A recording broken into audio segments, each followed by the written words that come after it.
Do you know what's fascinating about financial outcomes in America? They're not random. They feel random. They feel like luck, like timing, like being born into the right family, or stumbling into the right job at the right moment. But when you actually examine the exposed wiring underneath long-term wealth and long-term poverty, what you find isn't luck at all. It's patterns. Exposed, repeatable, psychologically predictable patterns that separate the people who build real financial security from the people who spend their entire lives one emergency away from catastrophe. And here's the part that should genuinely unsettle you. Most of the patterns that keep people broke aren't about income. They're not about education. They're not even about intelligence. They're about invisible financial habits so deeply embedded in daily behavior that the people running them don't even realize they're doing it. A landmark study from the National Bureau of Economic Research tracked over 10,000 households across income levels for 15 years and found something that shattered the conventional narrative. Households earning $45,000 per year with specific financial behavior patterns consistently outperformed households earning $120,000 with different patterns. Read that again. People earning a third of the income ended up wealthier, not because they got lucky, because their habits were fundamentally different.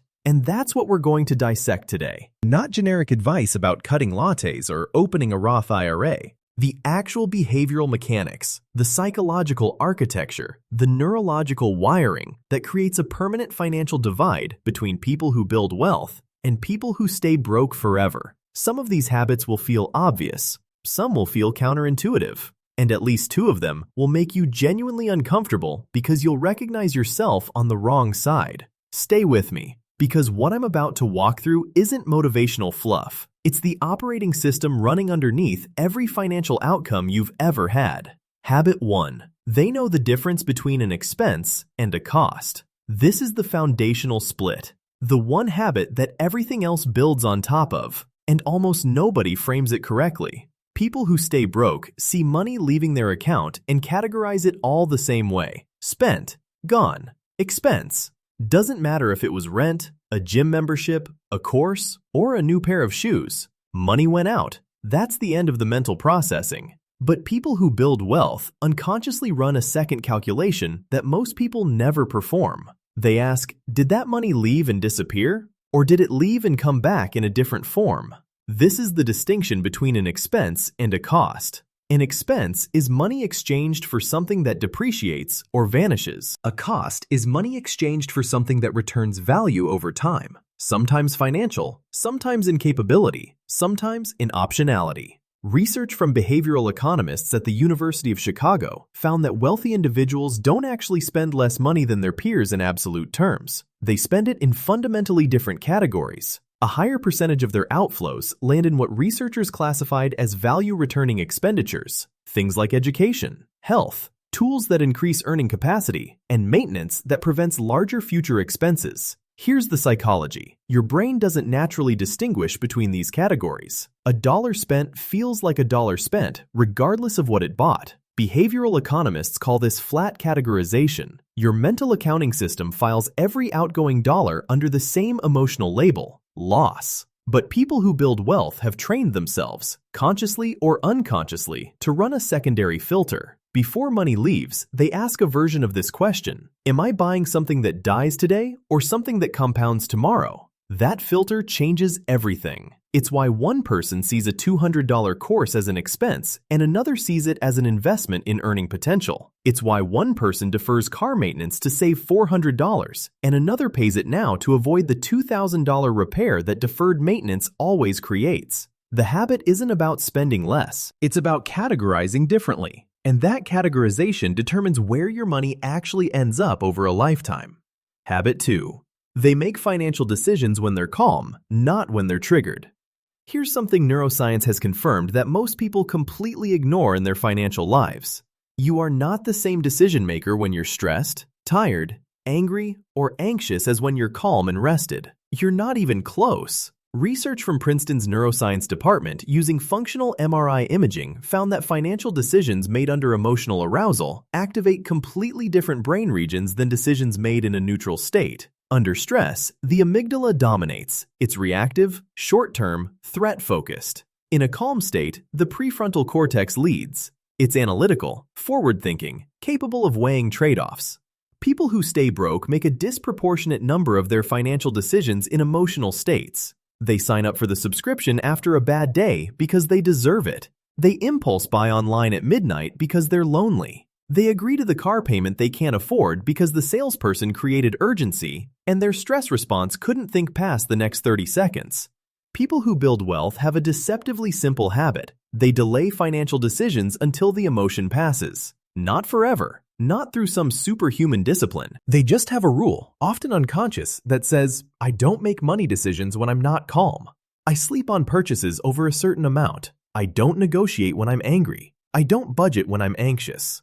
A study published in the Journal of Behavioral Decision-Making found that a simple 24-hour delay on non-essential purchases reduced impulsive spending by 40%. Not because people developed better willpower, because the emotional state that triggered the desire to spend dissipated overnight, and the prefrontal cortex had time to reassert control. This is the habit, not emotional suppression, not constant restraint, just temporal separation between feeling and financial action. The people who build wealth don't feel less, they just act later. And that gap between stimulus and response is where fortunes are quietly built or silently destroyed.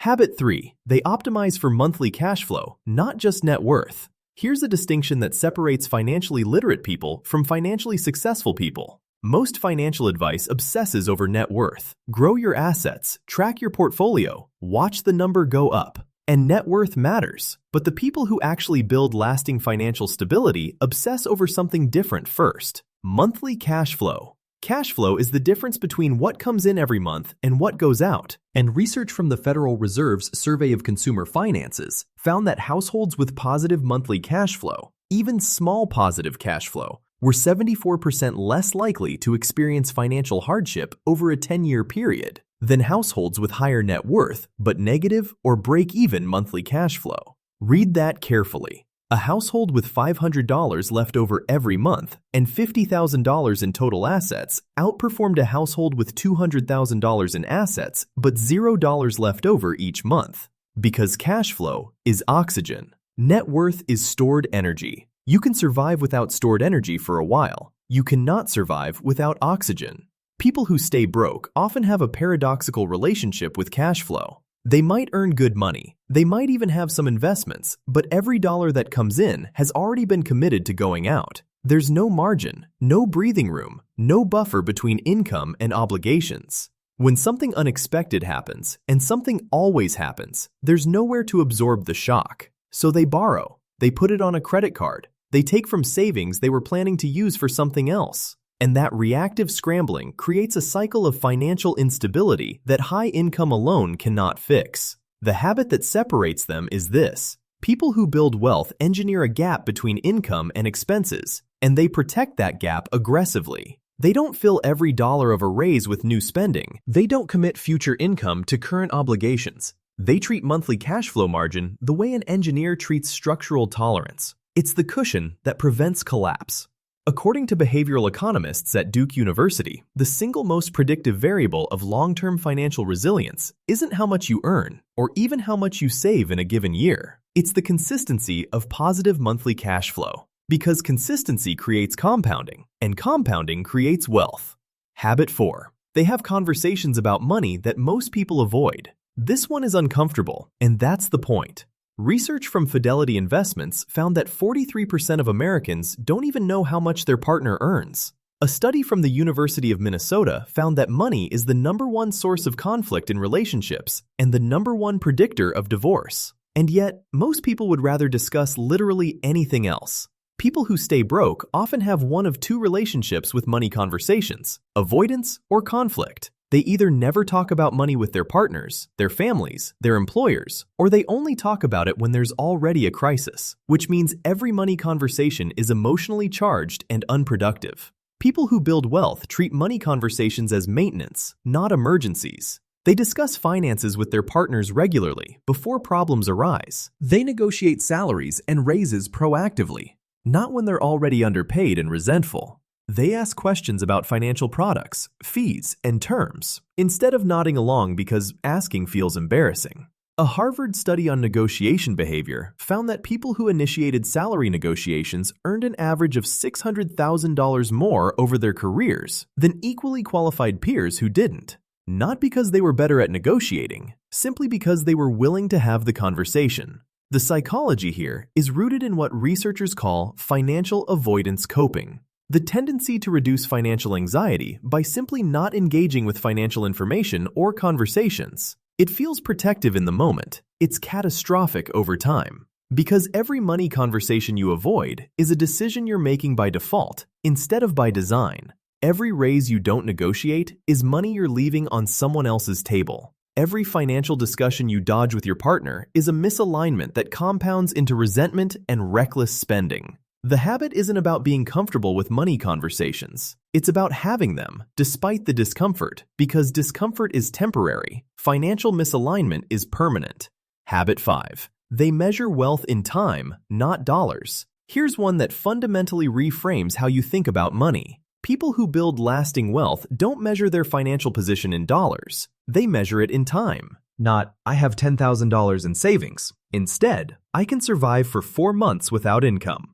Not, I make $80,000 a year. Instead, my expenses require 47 hours of my life per week. This concept, which financial theorists call temporal wealth, originated in research from Vicky Robin and Joe Dominguez and has since been validated by multiple studies in behavioral economics. When people convert their financial position into units of time, their spending behavior shifts dramatically. A study from the University of Toronto found that participants who calculated purchases in hours of life traded spent 22% less on non-essential items than control groups who only saw dollar prices. Because dollars are abstract, time is visceral. Your brain can rationalize spending $150 on a dinner out. It struggles to rationalize trading 6 hours of your finite life for that same dinner when you frame it differently. People who stay broke think in dollars because dollars feel replenishable. You spent $200 this weekend, but payday is Friday, so it'll replenish. The money feels renewable even when it isn't. People who build wealth think in time because time is obviously finite. When you realize that every dollar you spend represents a unit of your life that you traded for it, you start spending very differently. Not less necessarily, but more intentionally. And here's where it gets powerful. When you measure wealth in time, the goal shifts from accumulate the most dollars to buy back the most time. Financial independence isn't a dollar amount. It's the point where your money generates enough to cover your expenses indefinitely. It's when your time becomes fully yours. That reframe changes what you optimize for. It changes which expenses feel worth it, and it creates an entirely different relationship with both money and the hours of your life you exchange for it. Habit 6. They build systems instead of relying on motivation. You already know this one intuitively, but let me give you the neuroscience behind why it matters so much. Research from University College London on habit formation found that the average behavior takes 66 days to become automatic. But here's the critical finding most people miss. Complexity kills automation. The more steps a behavior requires, the less likely it is to become a habit. People who stay broke often rely on motivation to make financial progress. They get inspired by a YouTube video, create an elaborate budget, download 3 apps, set up complicated tracking systems, and white-knuckle their way through 2 weeks of perfect financial behavior. Then motivation fades, the system collapses, and they're back to default patterns. People who build wealth design systems so simple that they require zero motivation to maintain. Automatic transfers to savings the day after payday. One credit card for all spending, so tracking is effortless. A single checking account with a predetermined spending amount, so they don't have to monitor balances constantly. No elaborate spreadsheets, no complex budgeting software. Just clean, automated, boring systems that run whether they feel motivated or not. According to research on self-control from Florida State University, people who structure their environment to reduce the need for willpower outperform people with high self-reported willpower who rely on discipline alone. Because willpower is a depleting resource, systems are not.